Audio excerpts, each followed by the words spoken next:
فرمایا تم دونوں یعنی انسان اور شیطان یہاں سے اتر جاؤ، تم ایک دوسرے کے دشمن رہو گے۔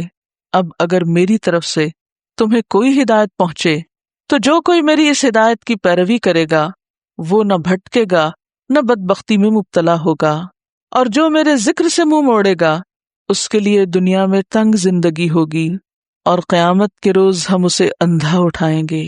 وہ کہے گا پروردگار دنیا میں تو میں آنکھوں والا تھا، یہاں مجھے اندھا کیوں اٹھایا؟ اللہ تعالیٰ فرمائے گا ہاں اسی طرح تو ہماری آیات کو جب کہ وہ تیرے پاس آئی تھی تو نے بھلا دیا تھا، اسی طرح آج تو بھلایا جا رہا ہے۔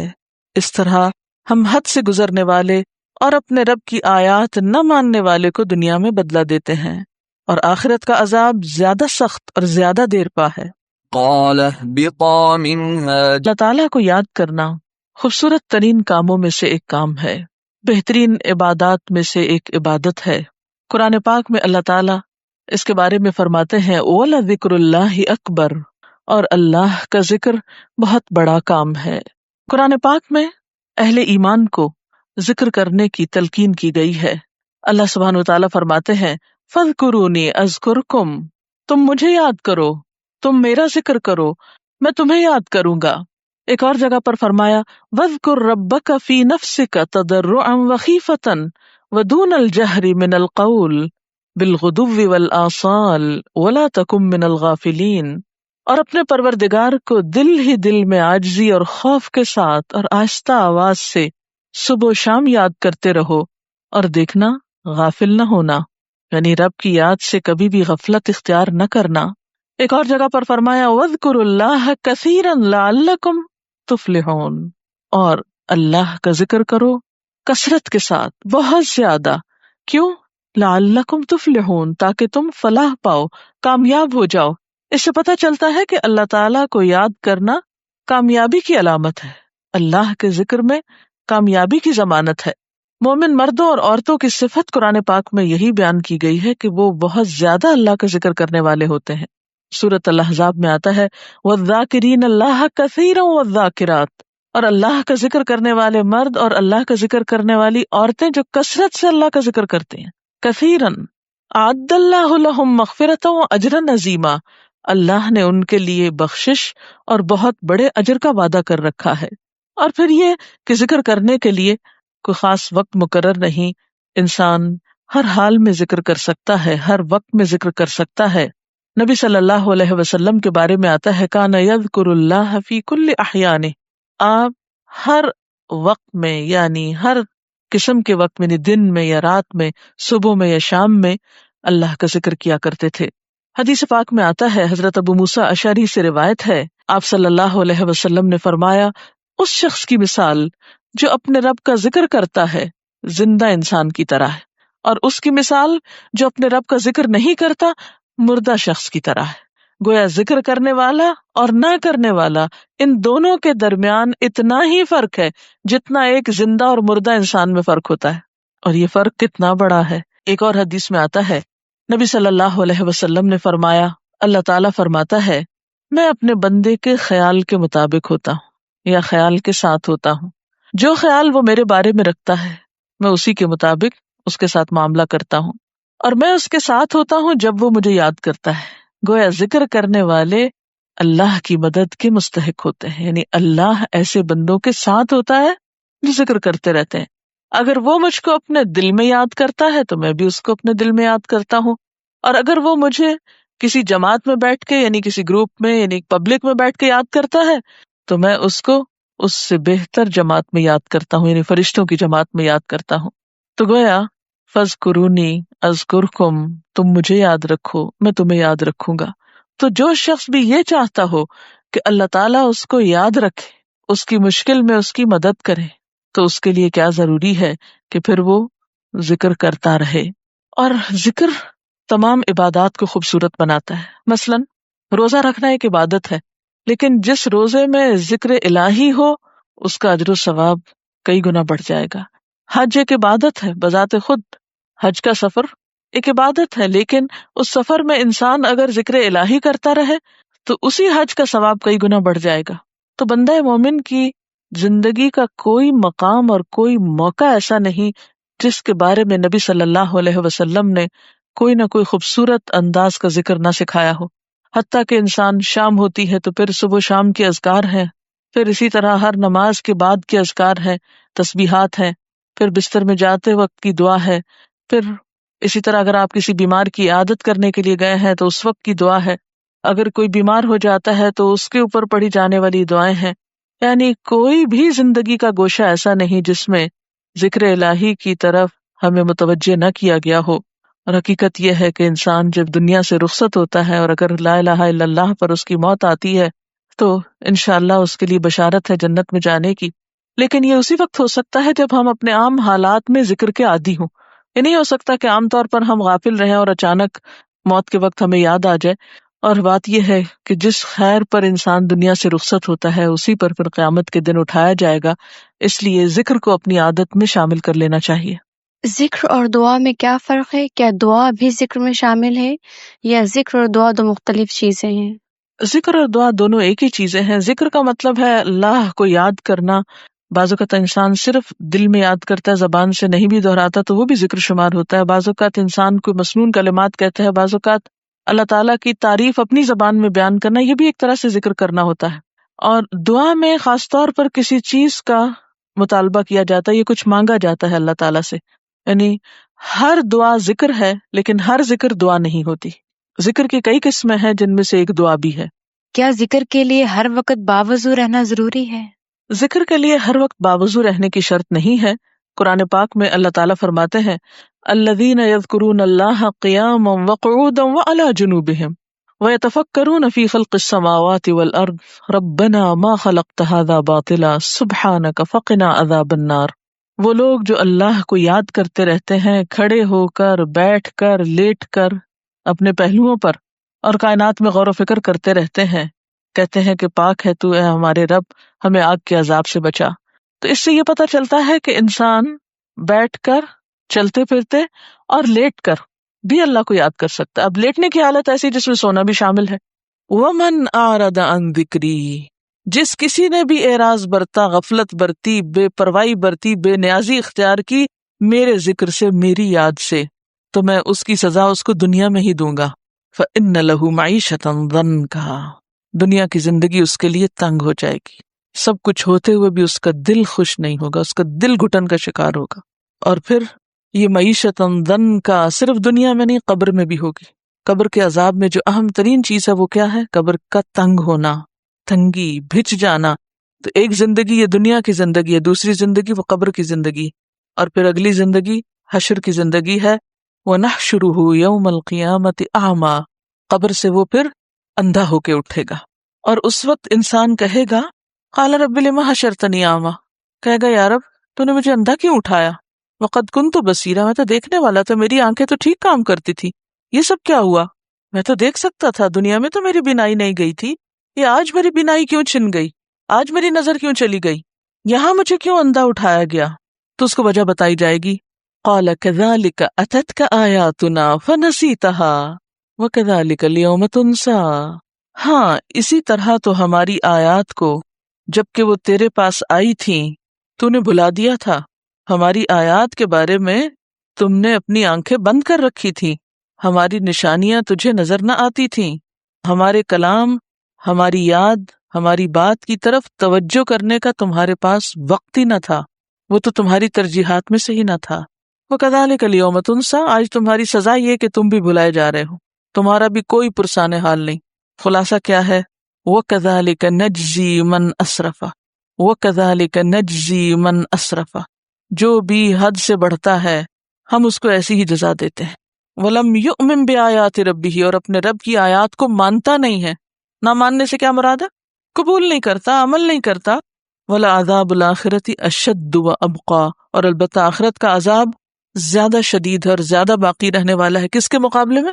دنیا کی معیشت ضنکا کے مقابلے میں. تو بات یہ ہے کہ کیا یہ سچی بات ہے؟ ذکر کے بغیر دنیا میں زندگی تنگ ہوتی ہے؟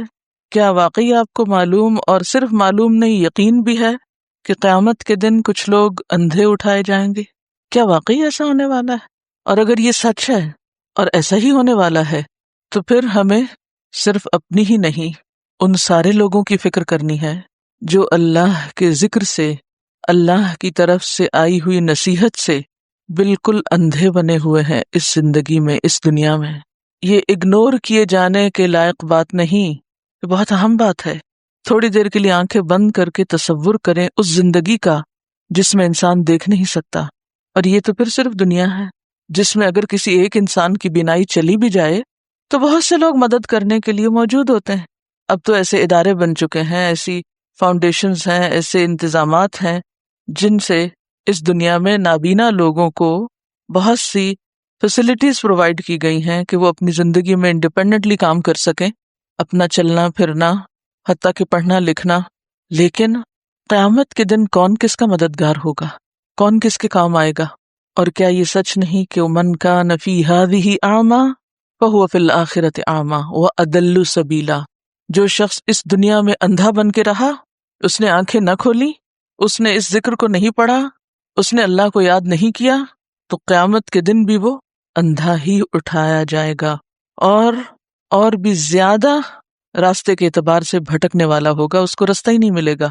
کیا واقعی یہ ایسی آیت ہے کہ جس پر انسان غور کیے بغیر گزر جائے اور جس پر عمل کرنے کی کوئی تدبیر نہ سوچے؟ لہذا بے حد ضروری معلوم ہوتا ہے کہ ہم ان آیات کی روشنی میں ذکر کے معنی کو بھی سمجھیں، اور پھر ذکر کے بارے میں جو ہمارے دین میں ہمیں تعلیمات دی گئی ہیں اس کی روشنی میں اپنے عمل اور اپنے کردار کا بھی جائزہ لیں کہ کہیں ایسا تو نہیں کہ ہم قرآن پڑھتے ہوئے بھی، ہم ذکر کرتے ہوئے بھی اللہ کو یاد ہی نہ کرتے ہوں. تو آج ہم گفتگو کریں گے ذکر کی حقیقت کے بارے میں کہ ذکر کیا چیز ہے، ذکر کیسے کرنا چاہیے، ذکر کی کتنی قسمیں ہیں، اور پھر سب سے اہم بات، ذکر کا اصل مفہوم کیا ہے، ذکر کی روح کیا ہے، اور اس ذکر کا جو قرآن کی شکل میں ہے حق کیسے ادا کیا جائے، اس کے لیے آنکھوں کو کیسے کھولا جائے کہ قیامت کے دن بھی دیکھنے والوں میں سے اٹھیں. قرآن پاک کی ایک سورت ہے، سورت الاعلیٰ، اس میں اللہ سبحانہ وتعالیٰ فرماتے ہیں قد افلح من تزکا وذکر اسم ربہ فصلی بل تؤثرون الحیاۃ الدنیا والآخرۃ خیر وابقی ان ھذا لفی الصحف الاولی صحف ابراہیم وموسیٰ. کیا معنی ہے اس آیت کا؟ قد افلح، یقیناً فلاح پا گیا، کامیاب ہو گیا. کون؟ من تزکا، جس نے اپنا تزکیہ کر لیا، اپنے دل کا، اپنے خیالات کا، اپنے اخلاق کا، اپنی عادات کا تزکیہ کر لیا، اس میں سے قبیح چیزیں نکال پھینکی. وذکر اسم ربہ، اور اپنے رب کا نام یاد کرتا رہا، یعنی اپنے رب کی یاد اختیار کی، ذکر کیا. فصلی، پھر نماز بھی پڑھی. لیکن کچھ لوگوں کے پاس ان تینوں چیزوں کے لیے وقت نہیں جو کہ ان کو کامیابی کی طرف لے جانے والی ہیں. قد افلح من تزکا، نہ تزکیے کے لیے وقت ہے، وذکر اسم ربہ، نہ ذکر کا وقت ہے، نہ ذکر کی طرف دھیان ہے، فصلی، اور نہ نماز ہی کی طرف توجہ ہے. کیوں؟ اس لیے کہ بل تؤثرون الحیات الدنیا، بلکہ تم دنیا کی زندگی کو ترجیح دیتے ہو. دنیا کی محبت کی وجہ سے تم اپنے ان فرائض کو بھولے ہوئے ہو جن پر تمہاری کامیابی کا انحصار ہے. والآخرۃ خیر وابقی، اور تمہیں یہ بھی بھول گیا کہ آخرت زیادہ اچھی جگہ ہے اور زیادہ باقی رہنے والی ہے. اس دنیا کی نسبت وہ گھر جو ہمیں کل ملنے والا ہے وہ زیادہ اچھا گھر ہے. ان ھذا، یقیناً یہ باتیں، لفی الصحف الاولی، پہلے صحیفوں میں بھی موجود ہیں. اس سے کیا پتہ چلتا ہے کہ کامیابی کے یہ اصول ابدی ہیں. ابدی کا کیا معنی ہوتا ہے؟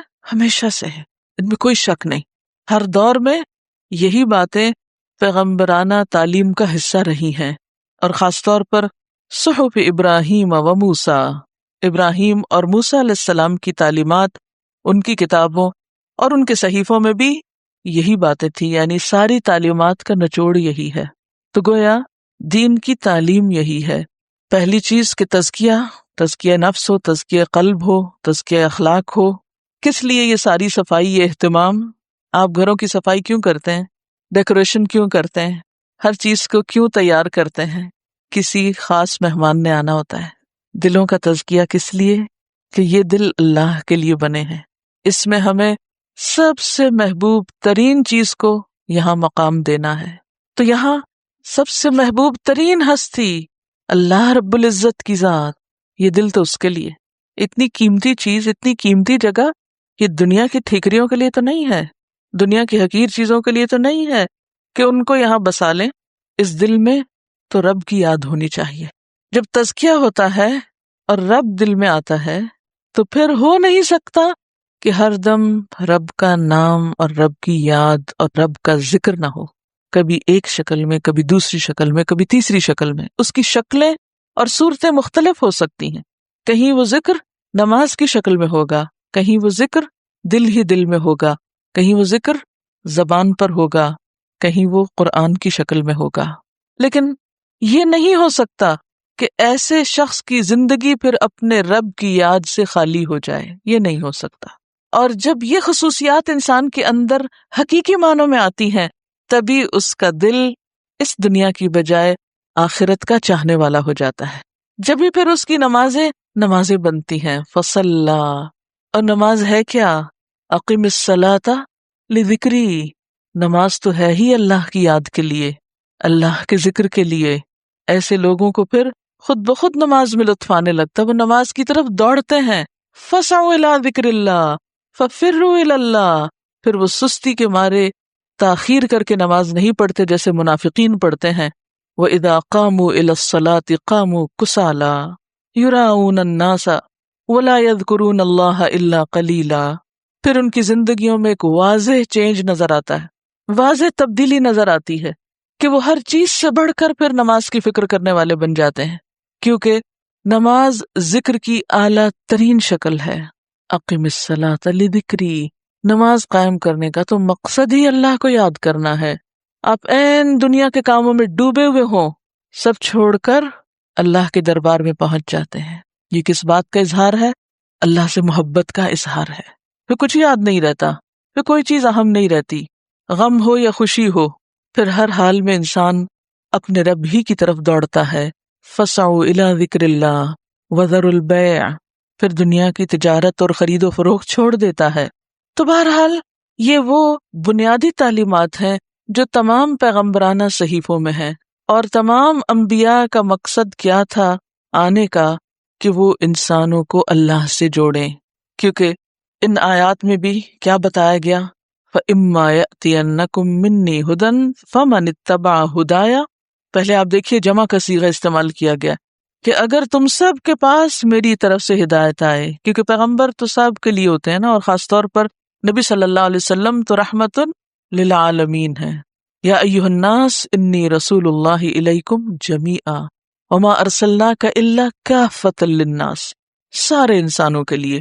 لیکن پھر سارے انسانوں میں سے جب عمل کا وقت آتا ہے تو ہر ایک کے لیے دین اپنی اپنی جگہ اہم ہو جاتا ہے. فمن، تو اب یہاں اکیلے اکیلے کی بات ہے، اور اتبع بھی سنگولر ہے.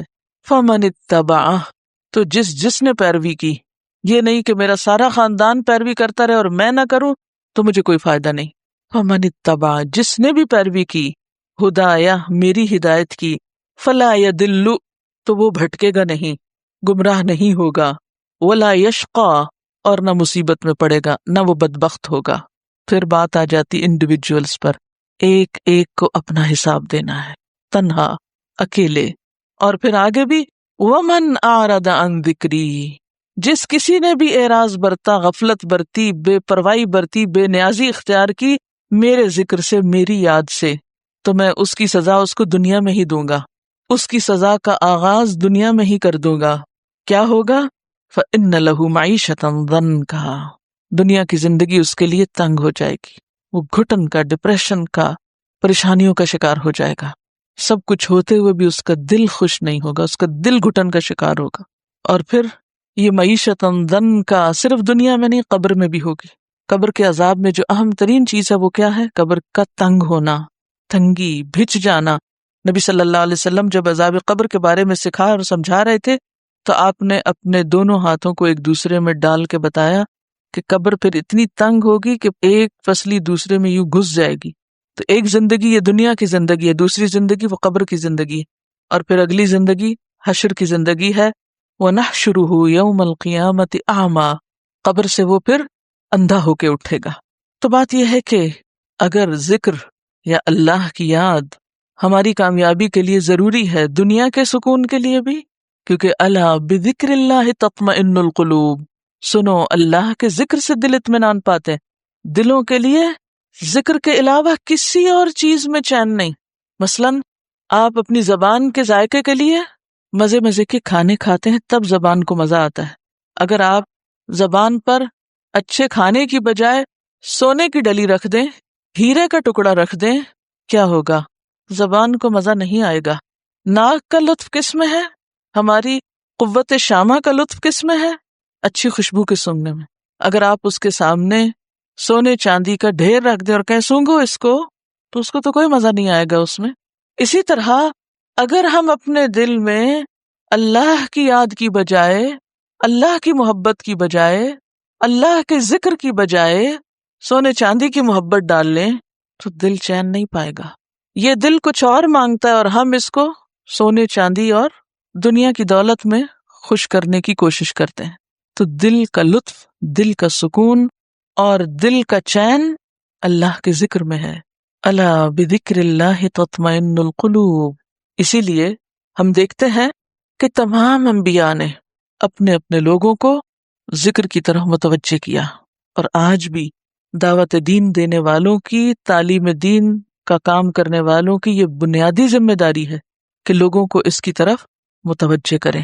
تو اس سلسلے میں ہم دیکھتے ہیں حضرت یحییٰ علیہ السلام کا قول، وہ اپنے لوگوں سے کہتے ہیں وَآمُرُكُمْ أَن تَذْكُرُوا اللَّهَ تَعَالَى، لوگوں میں تمہیں حکم دیتا ہوں، یعنی حکم ہے میرا کہ تم کیا کرو؟ اللہ کو یاد کرو۔ یعنی صرف مشورہ نہیں دیتا بلکہ حکم دیتا ہوں تم کو۔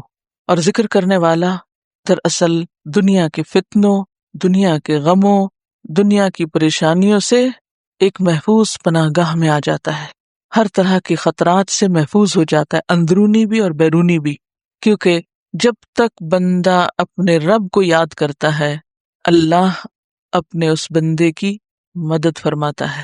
امام ابن القیم کہتے ہیں کہ ذکر کرنے والے کی مثال ایسے ہی ہے جیسے وہ شخص جس کے پیچھے جلدی سے دشمن چڑھ دوڑے، یعنی اس کے پیچھے کوئی دشمن لگا ہوا ہو۔ ذرا تصور کریں کہ کوئی پیچھے لگا ہوا ہے آپ کے اور پکڑنے لگا آپ کو۔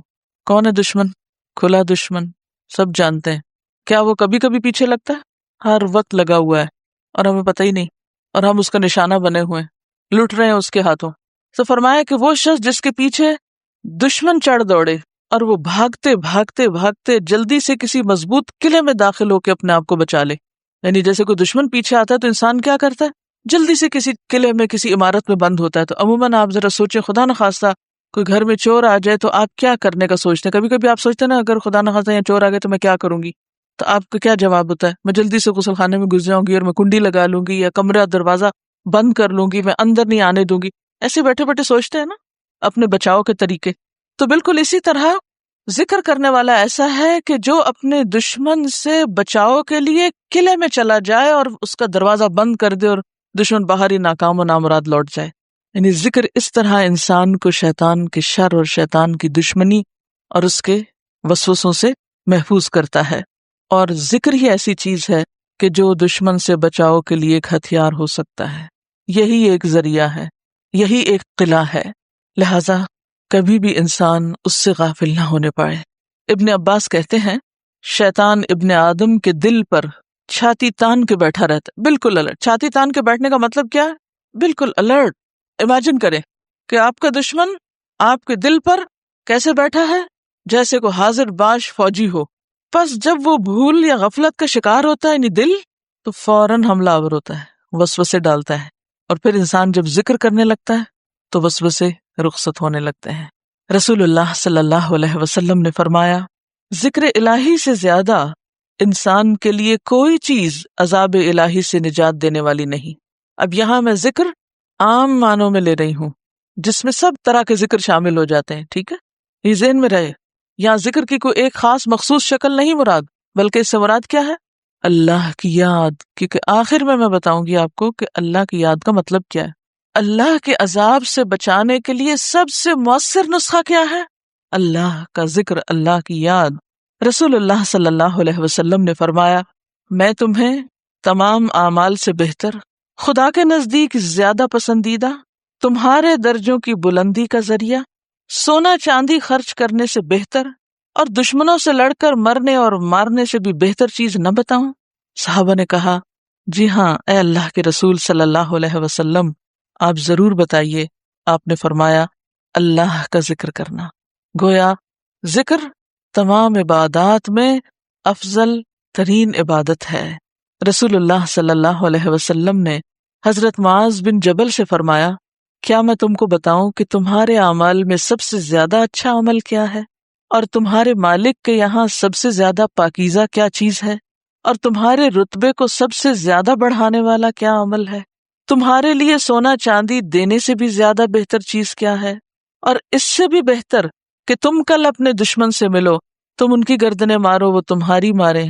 تو صحابہ نے عرض کیا ہاں اے اللہ کے رسول صلی اللہ علیہ وسلم۔ آپ نے فرمایا ذکر اللہ تعالی، اللہ کو یاد کرتے رہنا۔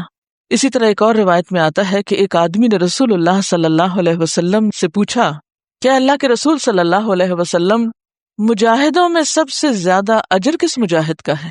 آپ نے فرمایا اس شخص کا جو سب سے زیادہ اللہ کا ذکر کرتا ہے، یعنی جہاد کے ساتھ ساتھ اللہ کو یاد کرتا ہے۔ پھر آدمی نے پوچھا کہ روزہ داروں میں سب سے زیادہ اجر کس کا ہے، یعنی کس روزہ دار کا اجر باقی روزہ داروں سے زیادہ ہے؟ فرمایا اس شخص کا جو سب سے زیادہ اللہ کا ذکر کرنے والا ہے، یعنی روزہ رکھ کر ادھر ادھر کی لایانی باتیں کرنے کی بجائے زیادہ سے زیادہ اللہ کو یاد کرتا رہتا ہے۔ اسی طرح اس آدمی نے نماز اور زکوٰۃ اور حج اور صدقے کے بارے میں بھی سوال کیا، اور ہر بار آپ یہی جواب دیتے رہے کہ وہ شخص جو سب سے زیادہ اللہ کا ذکر کرتا ہے۔ یہ سن کر حضرت ابو بکر نے حضرت عمر رضی اللہ تعالیٰ عنہ سے کہا ذکر کرنے والے نیکی میں سب سے آگے بڑھ گئے، ذکر کرنے والے نیکی میں سب سے آگے نکل گئے۔ رسول اللہ صلی اللہ علیہ وسلم نے فرمایا ہاں ایسا ہی ہے، واقعی بڑھ گئے۔ اس کی کیا وجہ ہے کہ وہ کیوں سب سے آگے بڑھ گئے؟ اس لیے کہ تمام عبادات کا اگر خلاصہ یا مقصد یا روح اگر کوئی چیز ہے تو کیا ہے؟ اللہ کو یاد کرنا، اور یہ ہر عبادت کے اندر ہو سکتا ہے اور ہونا چاہیے۔ یعنی جس عبادت میں اللہ کا ذکر نہیں، اللہ کی یاد نہیں، پھر وہ عبادت بے روح عبادت ہے، بے معنی ہے۔